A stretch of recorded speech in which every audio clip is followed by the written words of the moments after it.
Olá pessoal, sejam bem-vindos a mais um vídeo aqui do nosso curso, do nosso treinamento. Esse vídeo nós vamos falar sobre reservatórios. Opa, agora a escadinha está ficando legal. Nós já falamos sobre o poço, painel, caminho de bombeamento, cavaletes, mas onde eu destino essa água? Às vezes a gente precisa reservar, né? Como que eu armazeno essa minha produção de água para eu utilizar ela a posterior?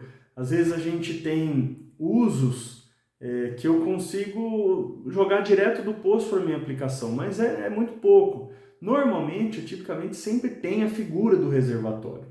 O reservatório, ele tem um objetivo ali para a gente, né? Armazenar a água é o objetivo principal, mas às vezes não é só esse, tá? Então, um dos objetivos de reservatório é você também possibilitar você regular vazões e alturas manométricas. Às vezes eu tenho um reservatório, mas eu preciso manter ele a uma determinada altura para que o nível da água que está dentro daquele reservatório chegue a um outro determinado ponto. Então, às vezes, você utiliza um reservatório com essa finalidade, de eu conseguir ter uma altura manométrica para levar a água a um outro ponto. Viu como não ficou só no primeiro? A primeira situação é eu reservar a água, né?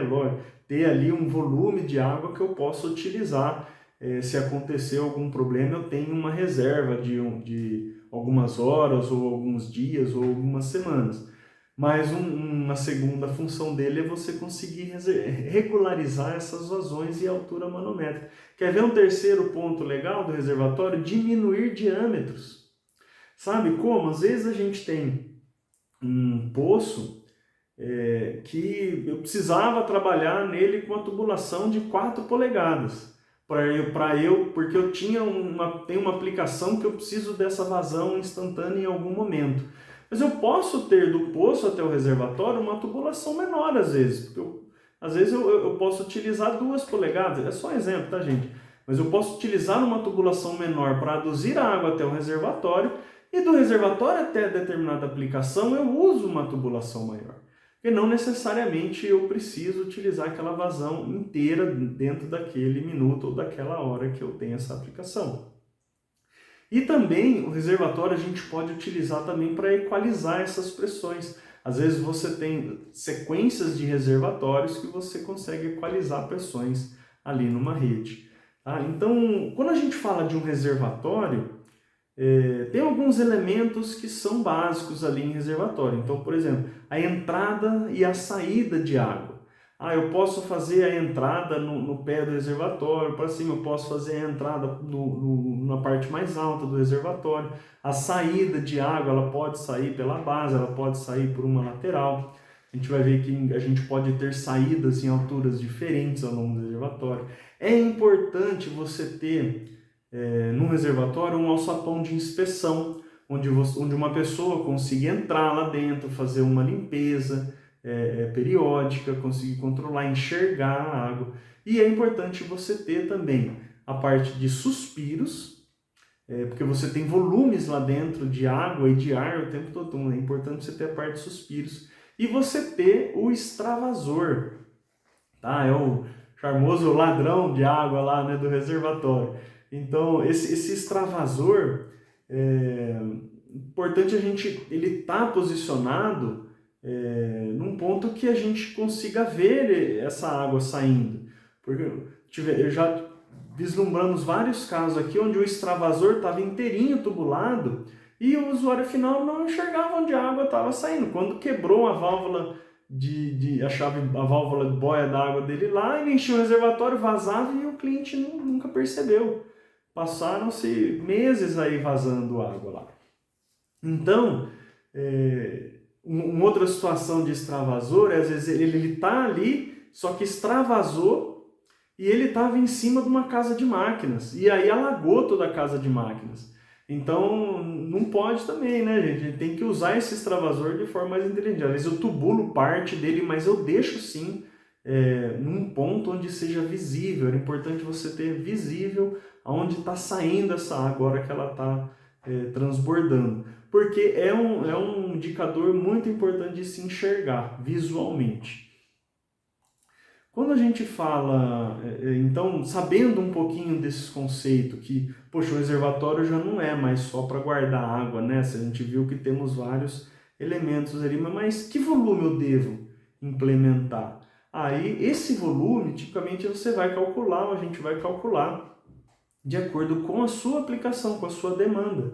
Ah, é um reservatório que é para dessedentação animal, para abastecer água para o gado. Ah, não, é um reservatório que é para suprir uma demanda industrial, de uma indústria, ou não, é um reservatório residencial. Então, para cada tipo de projeto, você vai identificar qual a volumetria desse reservatório, quais níveis, qual a altura que ele tem que ser instalado, para que ele realmente exerça a função que a gente espera dele.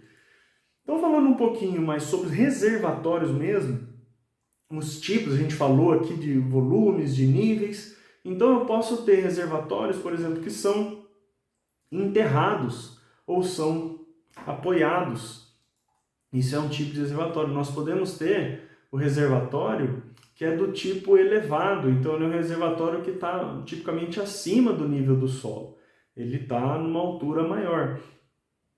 E que tipo de construção, como que é construído esse reservatório? Então a gente pode ter reservatórios aí que são de alvenaria, reservatório construído com concreto, com poliéster, polietileno, o aço carbono, né, chapa preta pintada, galvanizado, inox. Então existem vários materiais aí que a gente pode construir um reservatório. Aí isso tudo vai, lógico, de acordo com a demanda do cliente, os custos e a aplicação. Às vezes tem aplicações que eu não posso usar um reservatório de concreto, tem que ser utilizado um reservatório de aço inox, né? E quando a gente fala de reservatórios também, não para só aqui, tá? A gente pode ter também uma barragem, um piscinão como um reservatório. É uma forma de você regularizar uma vazão e ter um estoque de água ali para um bombeamento futuro também.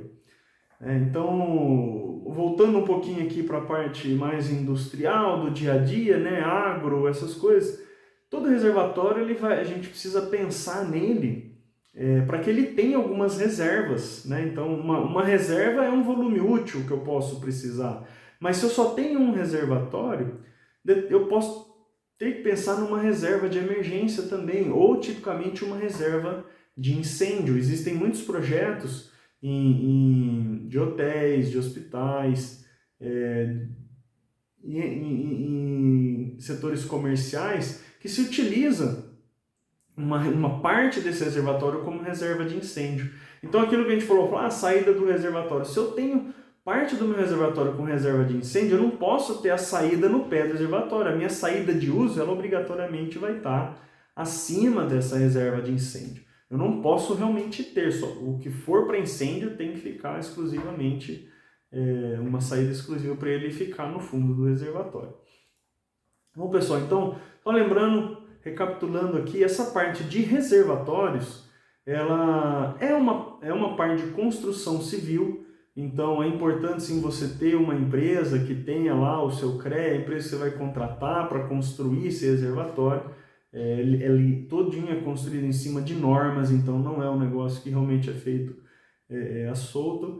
E é importante você se resguardar e ter sim essa segurança no momento de contratar uma empresa que seja idônea, que tenha a parte de CREA, tenha os engenheiros para serem responsáveis pela construção, pelo projeto, pela execução desse tipo de obra.